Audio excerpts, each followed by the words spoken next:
Kondisi pembangunan ekonomi di Provinsi Jawa Barat di tahun 2019 dan triwulan 1 tahun 2020. Pembahasan gambaran mengenai indikator makro serta proyeksi indikator makro pembangunan Jawa Barat tahun 2020 sampai tahun 2021. Gambaran dampak COVID-19 pada sektor ekonomi serta dampak COVID-19 terhadap perubahan anggaran atau refocusing APBD tahun 2020.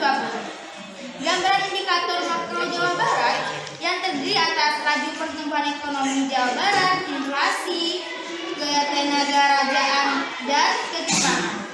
Laju pertumbuhan ekonomi Jawa Barat. Perekonomian Jawa Barat berdasarkan besaran produk domestik regional bruto atau disebut juga PDRB atas data harga berlaku tahun 2019 mencapai 2.1.250 triliun dan atas dasar harga konstan tahun 2010 mencapai 1.491,71 triliun. Nilai ekspor Jawa Barat di bulan Mei 2020 mencapai USD 1,50 miliar, turun 44,90% dibanding Mei 2019 atau YoY dan min 16,57% terhadap April 2020. Penyumbangan penurunan MTM untuk ekspor non-migas terbesar adalah alas kaki atau turun 15%,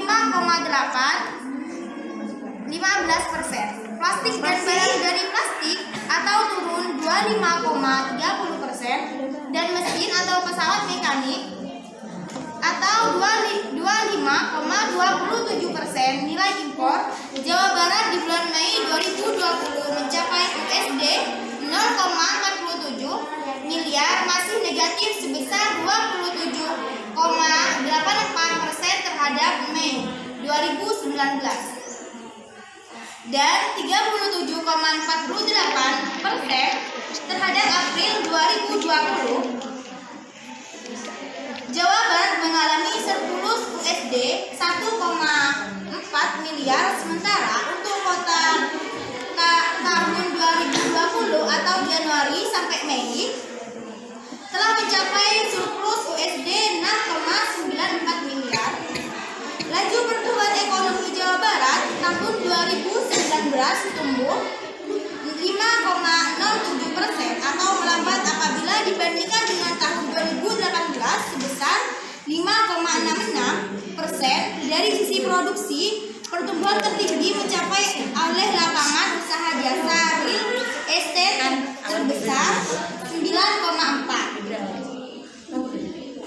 Dari sisi pengeluaran dicapai oleh komponen ekspor barang dan jasa yang tumbuh 6,97%. Dari sisi produksi, pertumbuhan tertinggi dicapai oleh lapangan usaha real estate terbesar 10,84%. Sementara dari sisi pengeluaran, pertumbuhan terjadi pada komponen pengeluaran konsumsi pemerintah sebesar 5,13%. Ekonomi Jawa Barat triwulan tahun 2019 mengalami kontraksi sebesar 1,45% bila dibandingkan triwulan sebelumnya. Next. Oke, selanjutnya inflasi laju. Inflasi dari tahun ke tahun atau year on year. Desember 2019 terhadap Desember 2018 tercatat sebesar 3,21%. Nilai inflasi tahun 2019 berada di bawah capaian inflasi nasional sebesar 2,72%. Pada bulan Juni 2020, inflasi atau month to month Provinsi Jawa Barat sebesar 0,32%. Sementara inflasi tahun kalender atau year to date Januari sampai Juni 2020 sebesar 1,44%, di mana inflasi tertinggi terjadi pada bulan Januari, sementara deflasi terjadi hanya pada bulan rencana kerja. Pemerintah daerah atau RKPD Provinsi Jawa Barat tahun 2021 3-7 Mei.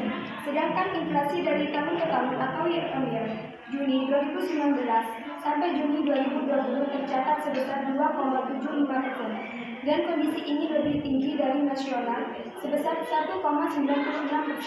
Faktor pendorong inflasi pada triwulan ini antara lain berasal dari kelompok makanan, minuman, dan tembakau, terutama subkelompok makanan dan subkelompok rokok dan tembakau yang menjadi penyumbang inflasi terbesar. Oke, yang selanjutnya tingkat pengangguran terbuka. Ketenagakerjaan mencerminkan kualitas sumber daya manusia dan pendapatan rumah tangga di Jawa Barat. Berdasarkan data BPS, jumlah angkatan kerja pada Agustus 2019 sebanyak 23,87 juta, naik 1,17 juta orang dibanding Agustus 2019. Komponen pembentuk angkatan kerja adalah penduduk yang bekerja dan pengangguran. Pada Agustus 2019, sebanyak 21,90 juta orang adalah penduduk bekerja, sedangkan sebanyak 1,90 juta orang adalah orang yang menganggur. Dibanding tahun 2019 yang lalu, baik pendudukan bekerja maupun menganggur mengalami peningkatan. Jumlah pendudukan bekerja bertambah 1,12 juta orang, sedangkan pengangguran bertambah sebanyak 53,26 ribu orang.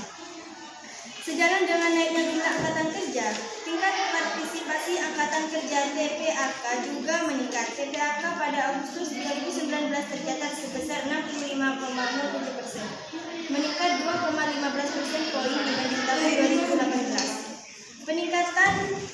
Peningkatan TPAK memberikan indikasi adanya percepatan potensi ekonomi dari sisi pasokan tenaga kerja yang juga meningkat. Tingkat pengangguran terbuka TPT pada Agustus 2019 sebesar 8,17% turun menjadi 7,99% pada Agustus 2019. Ditinjau dari tingkat pendidikan pada Agustus 2019, TPT untuk sekolah menengah kejujuran atau SMK masih tertinggi di antara tingkat pendidikan lain, yaitu sebesar 14,53%. TPT tertinggi berikutnya adalah pada tingkat SMA umum, yaitu 10,09%. Dengan kata lain, ada penawaran tenaga kerja yang tidak terserap terutama pada tingkat pendidikan SMA dan SMK. Selanjutnya, indeks Gini. Indeks Gini mengalami fluktuasi pada periode Maret 2017 September 2019. Pada Maret 2017 mengalami sedikit kenaikan menjadi 0,403 poin dan pada September 2017 menurun menjadi 0,393 poin. Kemudian pada Maret 2019 kembali mengalami kenaikan menjadi 0,407 poin dan pada September 2019 menurun menjadi 0,405 poin. Pada Maret 2019 ini mengalami penurunan menjadi 0,402 poin dan menurun lagi pada September 2019 menjadi 0,398 poin. Berdasarkan daerah tempat tinggal, Gini rasio di daerah perkotaan pada September 2019 tercatat sebagai 0,808 poin. Angka ini mengalami penurunan jika dibandingkan dengan kondisi Maret 2019. Next. Oke, selanjutnya tingkat kemiskinan. Tingkat kemiskinan di Jawa Barat pada periode Maret 2018 sampai September 2019, tingkat kemiskinan di Jawa Barat menunjukkan tren menurun baik dari sisi jumlah maupun presentasinya. Pemerintah Provinsi Jawa Barat dari tahun ke tahun telah melaksanakan upaya penanggulangan kemiskinan. Jumlah penduduk miskin di Jawa Barat pada September 2019 mencapai 3,38 juta jiwa atau 6,82%. Terjadi penurunan jumlah penduduk miskin sekitar 23,27 ribu jiwa dibandingkan Jawa Barat mengalami penurunan yang cukup signifikan, yaitu sekitar 163,51 ribu jiwa.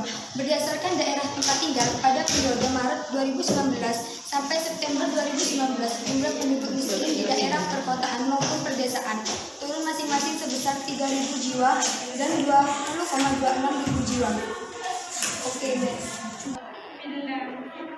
Oke, selanjutnya yaitu ringkasan APBD Jawa Barat tahun 2021. Yang pertama, pendapatan daerah di Jawa Barat memiliki anggaran 2.560,70 miliar dengan real yang dibelanjakan 1.753,80 miliar dengan 68,49%. Pendapatan daerah meliputi PAD, TKDD, dan pendapatan lainnya. Jika PAD, TKDD, dan pendapatan lainnya dijumlahkan, maka hasilnya menjadi pendapatan daerah. PAD meliputi pajak daerah, retribusi daerah, hasil pengelolaan kekayaan daerah yang dipisahkan, dan lain-lain PAD yang sah. Sedangkan TKDD meliputi pendapatan transfer pemerintah pusat. Oke, selanjutnya yaitu yang kedua, belanja daerah.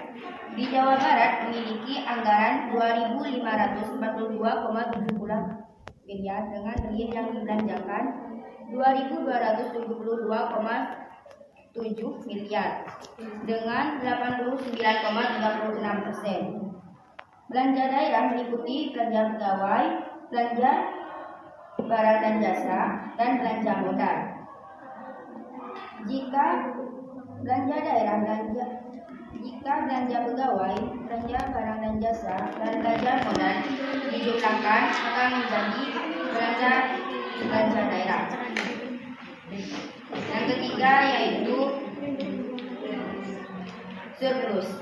Di Jawa Barat memiliki anggaran 18,0 M dengan real yang dibelanjakan yaitu min 18,27 miliar dengan min 2,879,28%. Yang keempat yaitu pembiayaan daerah.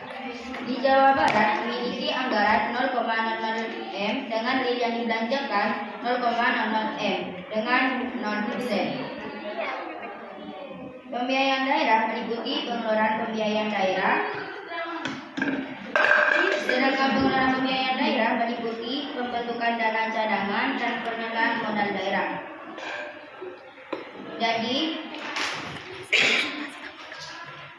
Jadi dengan adanya APDB, kesalahan pemborosan dengan penyelenggaraan yang merugikan dapat dihindari. Cukup sekian presentasi tentang APBD dan APBN di Jawa Barat dari kami. Kurang lebihnya mohon maaf. Wassalamualaikum warahmatullahi wabarakatuh.